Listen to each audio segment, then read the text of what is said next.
Sajed, thanks for hopping on the Sales and Sports podcast. How are you doing today? Yeah, good. Thank you, Jack. Thanks for having me. I've been watching these since I've been at the academy, so it's quite nice to actually be on the podcast. So hi.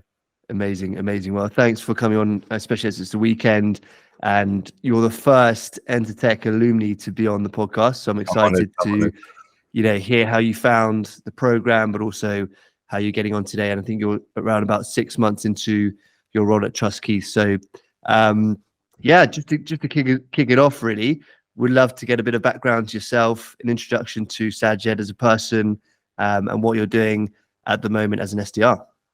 Yeah, so my name is Shajed. I joined the Entr Tech Academy back in June. I think it was June, July, and joined the Entr Tech Academy. I went through the process 4 to 6 weeks, and then after that, Entr Tech helped me place a role in my current startup right now, Trustkey, and currently I'm an SDR, and essentially I'm helping the company bring in clients. That's what it is. I'm introducing our product to potential prospects. So, yeah. Got it. So SDR, BDR, for everyone listening, is a sales development rep, a business development representative. So explain, I guess in layman terms, if you could water it down, what does the role itself entail on a day-to-day basis? So I guess you're 9 till 5. What are you doing when you switch on your laptop or enter the office? Yeah, so when I switch on the laptop at 9ish, what's lucky about SDR BDR roles, quite flexible times. So I can start at 7 if I wanted to, which is one good thing. True. So when I start, I plan for the day, typically see what I'm doing for the rest of the day, maybe have an internal meeting with my manager. And then from that, maybe 2-3 hours just cold calling, picking up the phone, cold calling, maybe doing 40-50 dials a day. My top prospects, I'm going after them. Then after that, there'll always be other tasks. So whether it's suspecting, which is finding the clients, so finding the prospects to prospect. Mm-hmm. So that's that, putting those into sequences, multi-step sequences. So like an intro email, like a little disclaimer or a little context email, and maybe a little breakup email the way, maybe sending some LinkedIn messages during the day as well, etc. Mm-hmm. Just really planning for the next day. It's always important to pre-plan. So, awesome. I appreciate you sharing that. So I guess when I was an SDR, I'd always, eat the frog, do the hardest thing first in the day. My target was 50 cold calls in a day, similar to yourself. I would fire up my laptop, hopefully I'd have a list of numbers and contacts to contact that I'd arranged maybe the week before or the day before. Mm-hmm. And I'd punch out, let's say 70% of my KPIs if it was cold calling in the morning. So interesting to know you do a similar thing. I guess everyone's different in their approach, but I used to find, getting on the phone in the morning was a pretty good time as well to get in touch with people, especially if you're starting slightly earlier, like 8:30, when people are either on their commute or just settling into, their day-to-day workflow. Fantastic. So tell me about your perceptions of sales before you became an SDR or entered the tech space. What were your perceptions? And I guess, did you know what an SDR or BDR was at all? I think the perception of sales is the same for everyone, really. Well, most people, it's always like it's a car salesman, like a sneaky person, or like a bad job, a dirty job, or like you're trying to trick people all the time to get a sale. But honestly, it's like the most, from doing the actual role, it's like such an important role. I think no matter what I do in my life, whether it's personal or professional, I'll always have these like skills that I never would have learned if I was never in this role. And essentially, it's just like such a key important role for, I think, every major business. This is such an important role. Yeah. And before, I did not know what an SDR was. Nothing. No, not all. Yes, I had no idea. I didn't know it existed. I'll be honest. Yeah. So, and so provided that for me. That's exactly that myself. I had no clue what an SDR stood for. I think I came across my first tech sales role, my first full-time tech sales role in LinkedIn. I came across a business development position, and I kind of thought business development sounded similar to like a commercially focused sales role, so I went with that. But yeah, I think there's a lot of, I guess, misconceptions about what an SDR is, and it's just not marketed very well, I think, to graduates or individuals that are switching careers or people that are thinking about the tech industry, because an SDR just sounds like it could be a tech product, for example. Okay, that's important to know. And yeah, I completely agree that salespeople are needed in all walks of life. You know, it could be any industry. It's a vital skill to learn. It's probably the most important skill in business, which is still not being taught by schools and universities, which is pretty interesting. And that's why we're so passionate about our mission at Entr Tech. Tell me about your experience on the academy. What were some of the highlights, and then how did you transition from that to your role today, and discuss, I guess, the interview process. So first off, how was the academy? Some highlights, and how did you get into your role today? Yeah. So the actual academy, I think for most of us on the actual cohort, we loved the actual concept of doing it after work, or after those that used to go to uni, so they could focus on the actual main job and not have any impacts on that, and work hard there. And then when you come home, spend an hour a day, an hour and a half a day, just doing a little bit of work towards the end goal. And it was really, I think that's my favorite part of the actual academy. I could do it alongside me working full time. That was really a big part for me, instead of me having to take time off, for example. Amazing. I'm just gonna pause you there. Two things, you know, we don't sugarcoat it, right? Sales in general, we say 95, 99% is rejection. The SDR role is tough. We make sure that, you know, individuals that are coming on have the right mindset and, you know, core skills to be successful in the academy, but also as a role, because it'd be unfair to individuals if we put them through and they weren't, you know, capable of taking in the knowledge, but also doing the role in a full-time capacity. You know, was some of the academy and some of the learnings challenging? Do you mind going into that, and how you managed to, I guess, rise to the challenge?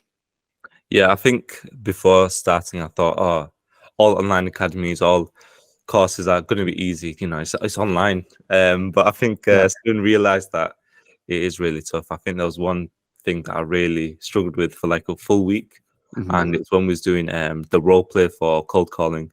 And I think I was one of the first to go, and I thought, oh, I'm just going to pick up the phone, call Jack, and then tick on my module. I can go to the next thing. No, Jack, you were very tough on me. And in hindsight, me working the actual, you know, SDR role for 5 to 6 months now, I'm realizing that you was very easy on me.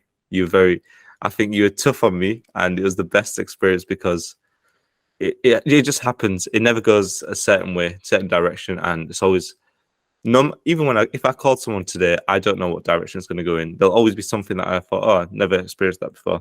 One of the hardest things, and it's probably one of the most real things, and one of the most valuable things you ever taught me. And I'm glad you were tough on all of us, and it genuinely made me think, wow, this is a hard job. It made me realize that this is a tough job, and 100%. And I think that's one of the best things about Entr Tech. You never sugarcoated anything. You was always really true and real about whether it's motivation, whether it's the actual difficulty of a prospect rejecting you.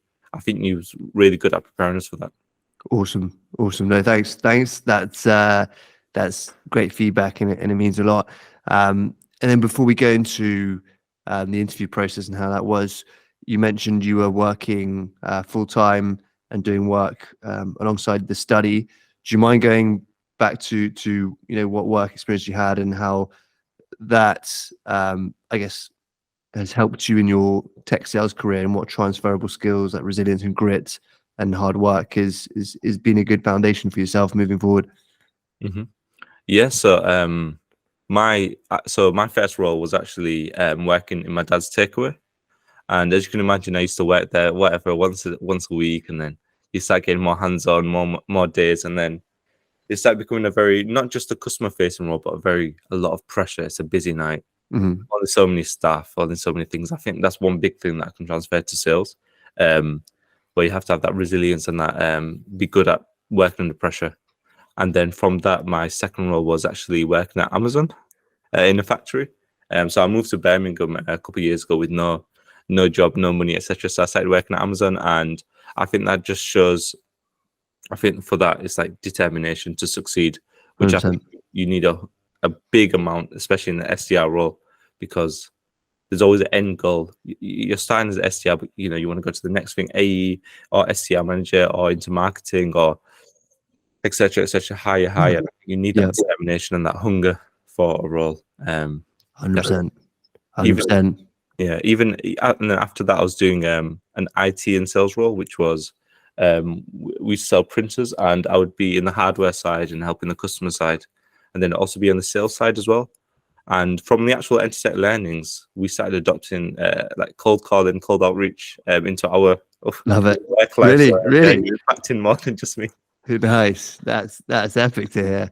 But yeah, completely agree. I think some of the best salespeople and SDRs transition from hospitality backgrounds. My family are in hospitality, so on a day-to-day basis, as a kid, I used to see my dad and even my brother when I've been older, working long hours. You've got to use, I guess, your creativity to think on your feet. The POS might be down, for example, and you're going to have to manage the back of house, front of house, deal with people, face to face, which really does bring out some great skills. And also, I guess, just having a calm head and just not getting too, I guess, worked up if things don't go your way or if you're doing well. I think it's just having that equilibrium, which I guess hospitality teaches you, and also you're putting in the hours, right? It's tough work. You're on your feet all the time doing pretty crazy shifts. So it teaches you the importance of hard work, which is needed in an SDR role. That's really cool. And I guess talk to us how you moved into the role you're at now, and what was that process like in terms of the interview steps? Who interviewed you? Any tips for budding SDRs or people looking to get into tech sales space? Would love to hear from you, really. Yeah, so Entr Tech helped me place me into my role right now, and I think one of the most valuable things about Entr Tech as well is they don't just teach you how to do it, but also teach you how to get it, and that's super. But I remember how many times did we have calls beforehand an interview or after an interview? I'd say, "Oh, this what happened, this what went well," and then you prepare me for the next stage. So that's really valuable from Entr Tech there. The interview process for Trust Keith, the current role that I'm in right now. So it's like a 30-minute interview with head of ops, Anya, and it was just a little bit more about what what Trust Keith is and what they do, and a little bit of questions for me, my experience, etc. Talked about the academy and what I've learned there. So again, that was like a little intro there, and then from that, the second stage interview was with head of revenue, Mitch, who is my direct manager now. I work directly opposite him, and yeah, so that was actually a more technical interview. So it was Anya and Mitch on that interview, and they actually asked me to prepare like an email that I would send to a prospect, a cold call script, like how I would do it, and then what was important as well, the elevator pitch part of it. They wanted to see how I would, portray Chris Keith, and actually on the call it was very tough. I thought, oh, you'd have done all the homework, etc. I submitted it a day before, and on the call, Mitch, head of revenue, said, "Yeah, it's good. Can you actually just change it right now? Can you improve it on the spot right now?" Oh wow! And he goes, "Yeah, I'll give you a few minutes if you just want to change it up." He gave me a little bit of advice and said, "Can you change it up?"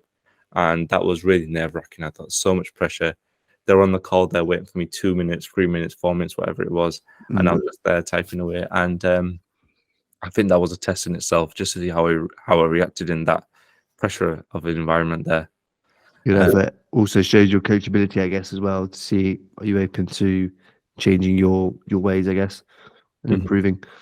Yeah, definitely. I think I think there's really good insight into what the role would be, especially into that management style. Yeah. And then the third stage was with the CEO Rory, as well as head of customer success, customer relations, Tom, and that was less technical. It was more about me as a person, me as how I work, how I do this, how I do that, and there was a few curveball questions. Rory asked me he said this. He set it up like this. Said, I get a lot of stick for asking people this, but how weird are you? And I think that really threw me off. I did not see that coming in a million years. What did So you answer? I want to say I don't remember. Just give myself. But Nice, yeah, it threw me off. But yeah, nice. after that interview process went well, and yeah, luckily landed the role with Trustcave. Great. It's nice how you had that FaceTime with a founder or CEO as part of the interview process. And I'll ask you as well. We'd love to know what it's like working in a startup and the benefits. I'm sure that's one of them. You know, you get to communicate with senior leadership on a frequent basis. What was it like? What is it like working for a startup? I guess what are the perks working with a small team and I guess an exciting business that's growing rapidly? I think one of the best perks and the most rewarding is my role has a big impact on the company, a really big impact. So if they're obviously hiding SCR for a reason, it's needed, and it's nice to know that I have, no matter what I do, it's a direct it correlates with the company, whether it's I bring in business or a suggestion, etc. So I think that's a really good part of being a startup. I think another thing is the team is fairly small right now. I think we've got 12, and everyone knows your name, everyone knows your face. I can communicate with anyone on a daily basis, and that's a really nice thing. It's a small team, almost like a family business type of dynamic.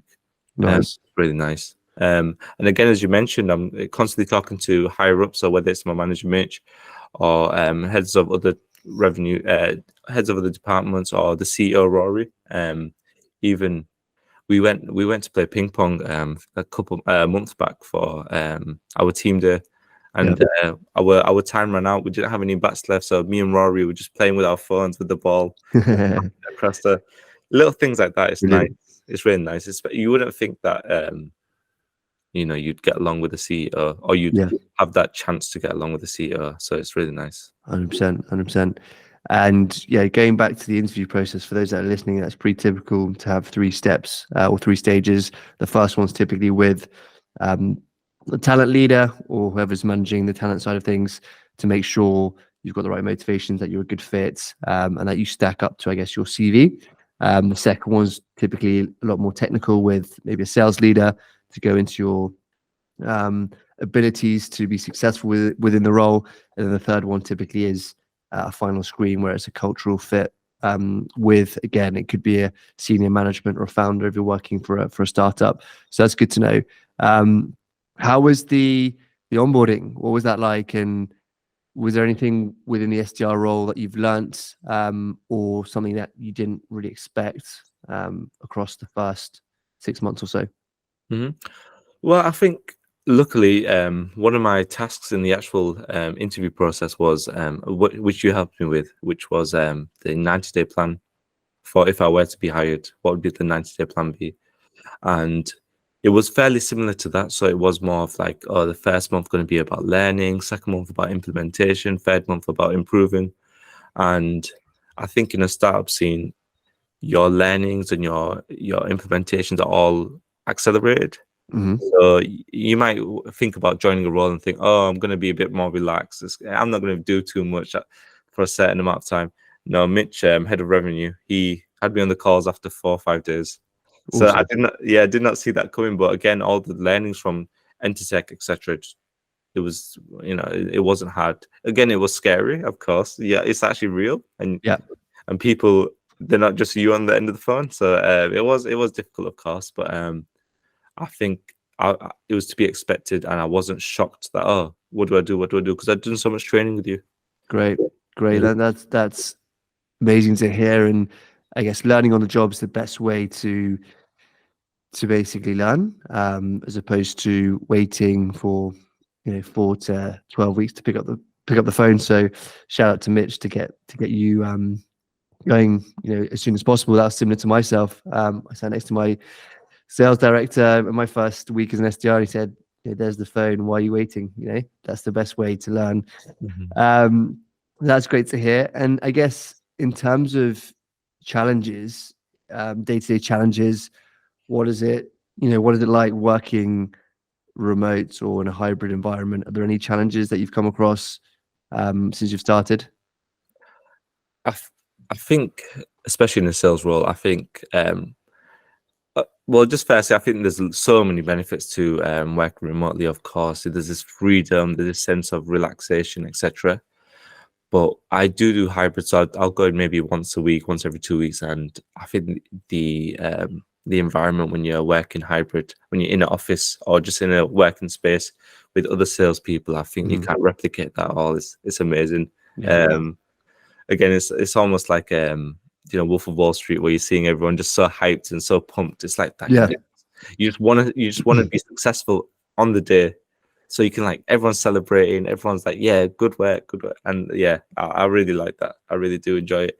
But working at home, etc., we'll still try to replicate as much as we can. So we'll do virtual dialing sessions. So we'll both be on a call, both be on mute, and then if we have a question straight away, you can ask them straight away. Or, oh, this went well. This is what the prospect said. Da, da, da. So I think it can be replicated, but it can't be replaced. Definitely. Interesting.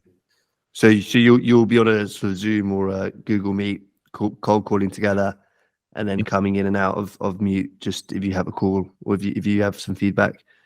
Yeah, definitely. I think it helps as well that you have this, like, again, you can get this direct feedback, this direct advice. Yeah. Yeah. So I think it is really useful. That's great. That's great. No, I rate that. Cool. And then in terms of KPIs, what are your KPIs? Do you mind sharing your basic day-to-day volume of calls, emails, anything else you do in terms of outreach? Yes, I can share weekly. I think it's a bit easier to, like, just to Sure. put the numbers there. Yeah. So weekly it'll be around about $200 a week. So that's about 40. Again, it can shift. It just depends what we're actually focused on in the week. So it could be 50 a day.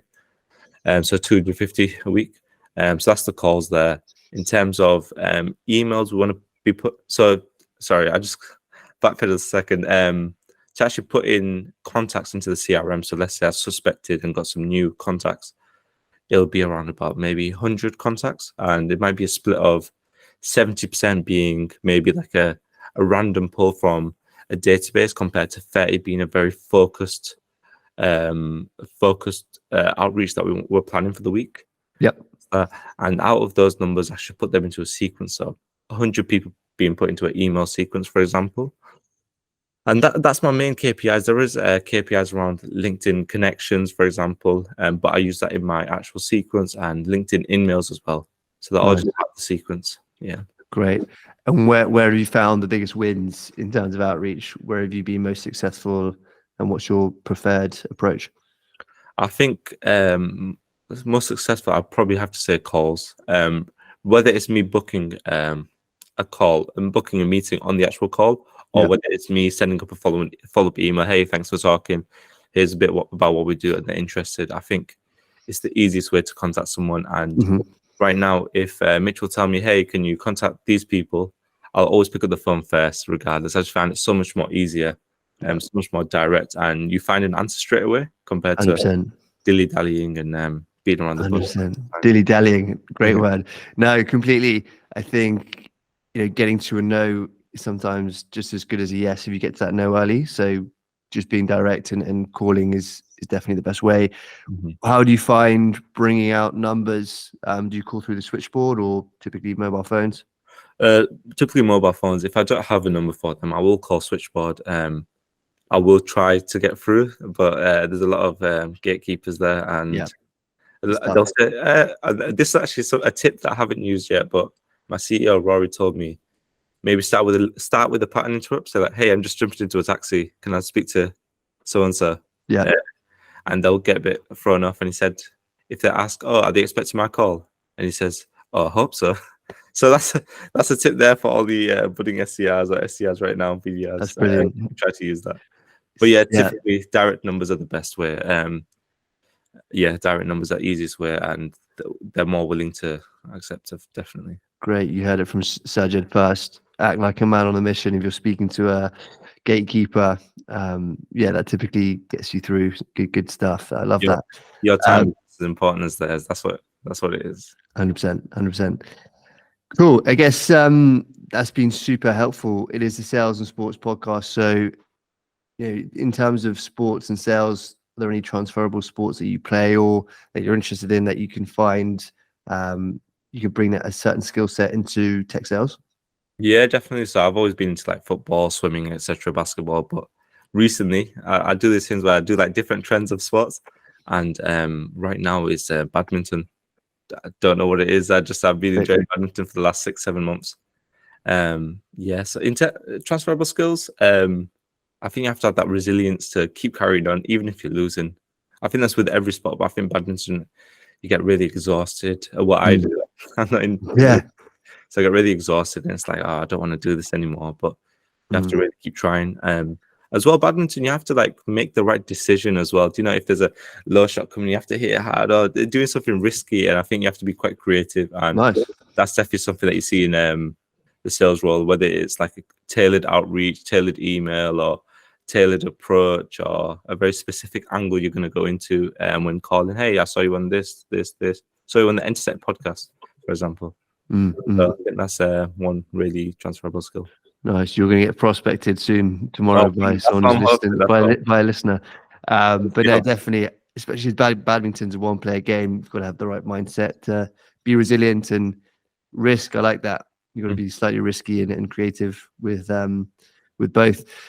Cool. I really appreciate you coming on, man. It's been awesome. I guess last one to wrap. What have you got planned ahead, and how does the next 6 to 18 months look for yourself?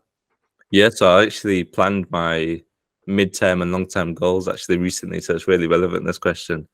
And I want to be an AE, I've decided. So I want to go down that path instead of being an SDR manager, etc. And so hopefully by next November, so November 2024, that's my plan. To really learn the skills of the AE, especially even pre-planning and learning how to do discovery calls. I think I'm going to start doing that early as well, just to really get my foot in the right direction. Nice. Yeah, so that's my goal there. Long-term goal, you never know. I might want to be a founder. Yeah. maybe head of revenue, CRO, maybe. That could be the plan there. But I think mid-term goals are a lot more easier to see and a lot doable right now. Epic. Love it. Well, thanks again, man, for coming on. It's been an absolute pleasure. You're an absolute legend. I love what you're doing, and keep up the good work, and we'll circle back later on. Cheers, Jack. Thanks for having me. And for everyone else, be SDR, Entr Tech's the one to go.